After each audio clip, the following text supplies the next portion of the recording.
ya gue bisa dibilang gue tidak pro ya dengan kebijakan 8 pemain asing di Liga Indonesia. Kalau Rizky Ridho tampil lebih baik di tim nasional daripada di Persija, wajar. Oke teman-teman, gue mau buat video tentang tidak dipanggilnya atau tidak adanya pemain tim nasional kita yang berasal dari tim yang juara back to back. Jadi ada beberapa orang ya sempat nanya dan gue rasa bisa dikontenin ya buat gue. Ini pandangan gue pribadi, tidak ada niat atau intensi menyudutkan satu atau lain pihak. Jadi memang murni pendapat gue pribadi atau yang memang gue lihat di timnas-timnas negara lain, di tim yang juara. Oke, jadi tidak ada pemain Persib Bandung di tim nasional dalam mungkin dua pelatih ya. Kalau gue nggak salah mungkin dulu pernah ada Mark Klok ya, tapi itu kayak di zaman awal Sintayong. Tapi ketika kita masuk pra Piala Dunia atau kualifikasi Piala Dunia yang memang udah babak seru nih, kita tidak melihat adanya pemain tim nasional dari Persib. Dinamikanya sebenarnya gini ya, seperti kita sama-sama tahu, sekarang tim nasional Indonesia kita dihuni oleh banyak pemain diaspora atau pemain yang ada bermain di luar negeri. Ya tentunya kita harus fair dan jujur, memang kualitas mereka lebih daripada pemain-pemain yang ada di liga kita. Nah perdebatannya adalah apakah kualitasnya jauh banget sampai segitunya, atau memang masalah kesempatan aja. Gue pribadi melihat, pertama memang sebagai seorang pelatih, pasti pelatih cari yang terbaik. Itu udah pasti. Karena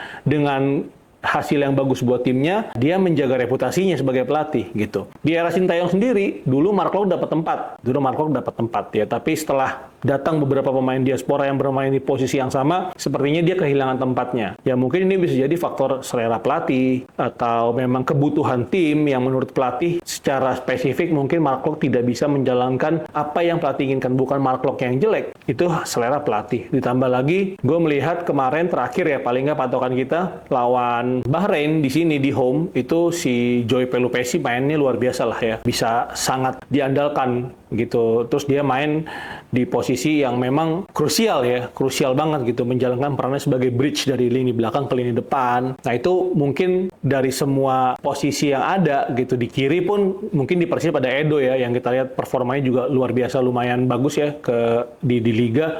Tapi pun di tim nasional ada Verdong. Dari semua pemain diaspora, jujur yang paling gue kagumin dan paling gue seneng ya, yaitu Verdong. Menurut gue dengan badan yang nggak terlalu besar, dengan postur yang kurang lebih sama pemain-pemain kita di Indonesia, itu kontribusi dia luar biasa top. Kapan dia lepas bola, kapan dia overlap, atau bahkan dia lagi tidak diinstruksikan untuk banyak overlap, stay di belakang, dia kuat 1 lawan 1, bola atas pun dia nggak kalah ya. Terus dia punya early cross juga bagus, keputusan dia bagus. Terus mungkin di posisi center back agak berat ya. Gue nggak tahu di Persib ada siapa, tapi setahu gue di Persib tuh ada pemain-pemain di center back itu pemain asing, jadi kayaknya nggak mungkin. Kalau di bek kanan juga mungkin ada Kakang ya, tapi di bek kanan kita juga seperti yang kita tahu, bahkan kapten tim nasional kita aja yang sebelumnya Asnawi udah nggak dapat tempat ya, karena di situ ada pemain-pemain top yang memang notabene berlaga di Liga Eropa ya, kayak Kevin Dix. Itu udah kayaknya untuk bersaing sama Kevin Dix, ya dia sekarang di tempat yang memang sulit untuk disaingi ya dari pemain lokal kita gitu. Bahkan di depan apalagi ya, di Persib kan kita punya Dimas Derajat ya, yang mungkin menit bermainnya tidak terlalu banyak juga di Liga, karena memang kalau gue lihat Persib juga ditopang oleh pemain-pemain asing di timnya. Pemain-pemain lokal yang berkontribusi di Persib, ketika dia memang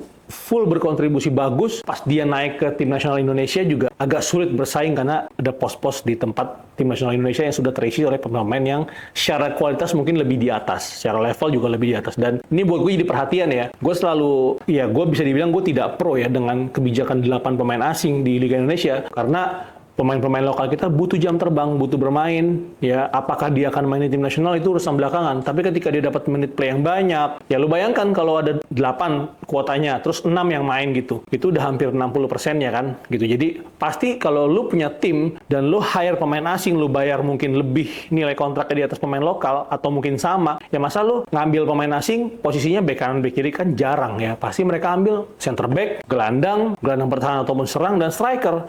Nah ini posisi krusial ini, jadi pemain-pemain lokal kita nggak dapat space untuk dia bisa tampil di liga. Jadi mudah-mudahan ini bisa menjadi perhatian. Adapun pro dan kontra pemain asing itu bisa mengangkat kualitas pemain lokal, gue di sini yang nggak setuju. 2 atau 3 cukup untuk mencoba mengangkat persaingan di Liga Indonesia atau kualitas liga itu sendiri. 3 maksimal cukup untuk kuota pemain asing, dan makin banyak pemain-pemain lokal kita yang harusnya dapat menit bermain. Lagi-lagi ini pandangan pribadi gue, ya karena gue ngelatih di development football, ya gue seneng kalau pemain gue tuh banyak bertanding, ya karena dari situ mereka belajar keputusan-keputusan, decision making untuk kapan harus naik, kapan harus turun, kapan harus lepas bola, kapan harus dribbling. Nah itu mereka dapatkan cuma di game. Ya di latihan tuh beda atmosfernya, di uji coba beda atmosfernya. Jadi mereka harus sebanyak mungkin dapat. Dan anyway pemain-pemain yang main di tim nasional kita juga kan pada main di liga luar. Ya mereka juga bermain sendiri-sendiri. Jadi biarkan aja liga kita ini untuk kita farming pemain lokal kita gitu. Terus kita ini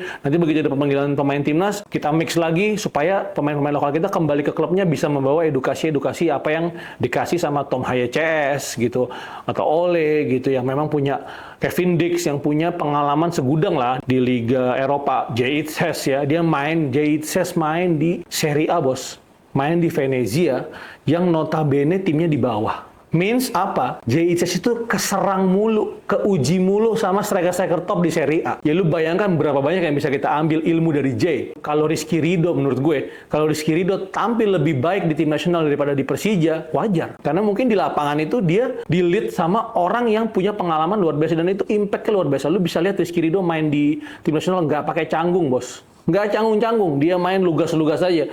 Dia main istimewa lah menurut gue untuk ukuran pemain lokal. Jadi kalau kita bisa lahirkan Rizky Ridho di tempat yang lain, di gelandang misalnya, atau di striker misalnya dengan situasi seperti itu ya, kayak Marcelino lah, dia keangkat gara-gara ada Ole, ada Tom di situ, ya itu baik banget kan buat bangsa kita, buat atmosfer liga lokal kita. Dan itu yang gue perasa diperlukan oleh pemain-pemain muda, jam terbang bermain di klubnya, nanti di timnas dia ngambil ilmu dari senior-seniornya. Nanti pas regenerasi kita nggak kaget. Jadi kita tidak terus bergantung dengan pemain diaspora. Jadi itu pendapat gue kenapa nggak ada pemain Persib di tim nasional, ya karena persaingan, karena juga di Persib sendiri juga banyak bertumpu kepada pemain asing dari regulasi yang dilakukan oleh Liga. Tidak ada syarat ya bahwasanya tim yang juara atau tim yang terbaik di Liga 1 harus menyumbangkan pemainnya banyak di tim nasional. Nggak kayak gitu cara kerjanya. Jadi menurut gue itu, dan mudah-mudahan ke depan bisa diprokan regulasi-regulasi yang bisa mengakomodir pemain lokal untuk bisa banyak mendapat jam terbang bermain. Oke guys, itu thoughts dan pendapat dari gue. See you next video. Thank you.